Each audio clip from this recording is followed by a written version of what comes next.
Hello friends, welcome to our channel box office blockbusters. কথা বলবো মির্জা এই মুভির 37 দিনের কালেকশন নিয়ে, ডেড বডি এই মুভির 15 দিনের কালেকশন নিয়ে, কথা বলবো রাজকুমার এই মুভির 37 দিনের কালেকশন নিয়ে। আপনারা জানেন সুপারস্টার সাকিব খান স্যার অভিনীত রাজকুমার ফিল্মটি একটি অল টাইম ব্লকবাস্টার ফিল্ম। বাংলার দর্শকরা এই মুভিকে সাপোর্ট করেছে। রাজকুমার যখন এসেছে মুভিটি বক্স অফিসে বিগেস্ট ব্লকবাস্টার কালেকশন করেছে।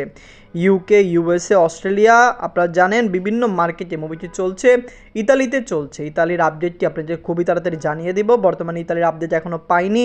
পাওয়ার সাথে সাথে সবার আগে ইতালিতে রাজকুমার কত টাকা আয় করেছে সেটি নিয়ে একটি ভিডিও আপনাদের কাছে পৌঁছে দেব। কথা বলবো এই তিনটি মুভির কালেকশন নিয়ে।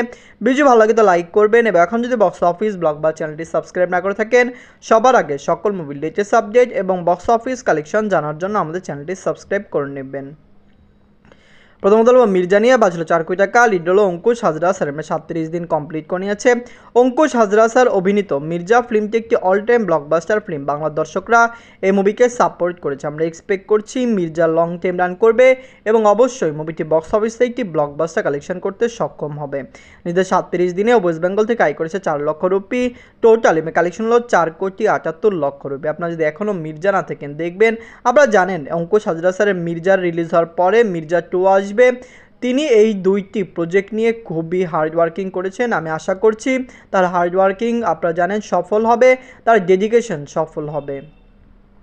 এখন কথা বলবো ডেড বডি নিয়ে বাঁচলো 1,90,00,000 টাকা। লিড হলো জিয়াউল হক রসান স্যার, ওমর সানি স্যার, শ্যামল মওলা স্যার। আপনি জানিয়ে দেই ডেড বডির ডিরেক্টর ইকবাল স্যার, যিনি এই মুভির কন্ট্রোভার্সি প্লাস মার্কেটিং করেছেন। তার কন্ট্রোভার্সিতে মুভি যতটুকু ক্ষতিপূরণ দিতে হবে আমার মনে হয় সেটি অনেক বেশি, কারণ আপনারা জানেন কন্ট্রোভার্সিতে না জড়ালে ডেড বডি ভালো সময় আসতো এবং বক্স অফিসে ভালো কালেকশনও করতো, কিন্তু মুভিটি আসেনি এবং মুভিটি খুবই খারাপভাবে এবং বাজেভাবে মুখ থুবড়ে পড়েছে। প্রথম সপ্তাহের পরে দ্বিতীয় সপ্তাহে তো শো সংখ্যা অনেক কমেছে, তৃতীয় সপ্তাহে মুভিটির শো সংখ্যা আরও বেশি কমেছে, কারণ মুভিটি বর্তমানে 3টি সিনেমা হলে চলছে, যেটি খুবই দুঃখজনক।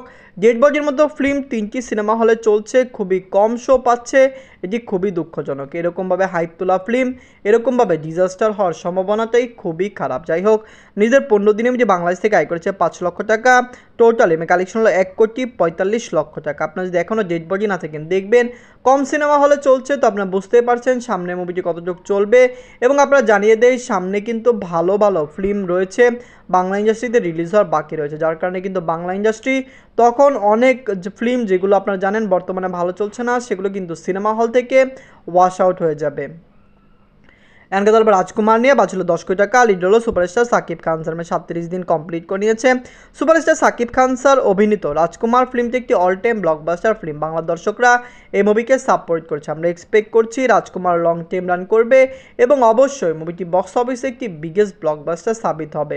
আপনি জানিয়ে দেই সুপারস্টার সাকিব খান স্যার অভিনীত রাজকুমার ফিল্মটি কিন্তু ওভারসিজ মার্কেটে ভালো লোকেশনে চলছে। মুভিটি এখনও সিঙ্গাপুর, মালয়েশিয়া এবং ইন্ডিয়াতে রিলিজ হওয়া বাকি রয়েছে, যেখানে ইতালি, ইউএসএ, ইউকে, ইউনাইটেড আরব আমিরাত, অস্ট্রেলিয়া বিভিন্ন মার্কেটে মুভিটি চলছে এবং মুভিটি সৌগৌরবে বাংলাদেশকে রিপ্রেজেন্ট করছে। রাজকুমার নিজের 37 দিনে বাংলাদেশ থেকে আয় করেছে 12 লক্ষ টাকা। ইউএসএ, কানাডা মার্কেট থেকে আয় করেছে 3 লক্ষ টাকা। অস্ট্রেলিয়া মার্কেট থেকে আয় করেছে 2 লক্ষ টাকা। ইউনাইটেড আরব আমিরাত থেকে আয় করেছে 5 লক্ষ টাকা। ইউকে থেকে আয় করেছে 2 লক্ষ টাকা। ওয়ালেট মার্কেট থেকে আয় করেছে 24 লক্ষ টাকা। টোটাল এমএ কালেকশন হলো 31,74,00,000 টাকা। আপনি জানিয়ে দেই কাল একটি ভিডিওতে আমরা জানিয়েছিলাম যে প্রিয়তমা কিন্তু লং টাইম রান করেছিল এবং প্রিয়তমার কালেকশন কিন্তু এই দিনগুলিতে ভালো ছিল, যেই দিনগুলিতে রাজকুমারের কালেকশন কিন্তু খুবই কম এসেছে, যার কারণে প্রিয়তমা লং টাইম রান করেছে এবং 43 কোটি প্লাস বিজনেস করেছে। রাজকুমার যদি মালয়েশিয়া, সিঙ্গাপুর এবং ইন্ডিয়া থেকে ভালো আয় করে, হতে পারে রাজকুমার প্রিয়তমার কালেকশনকে বিট করে আরও বেশি আয় করতে পারে।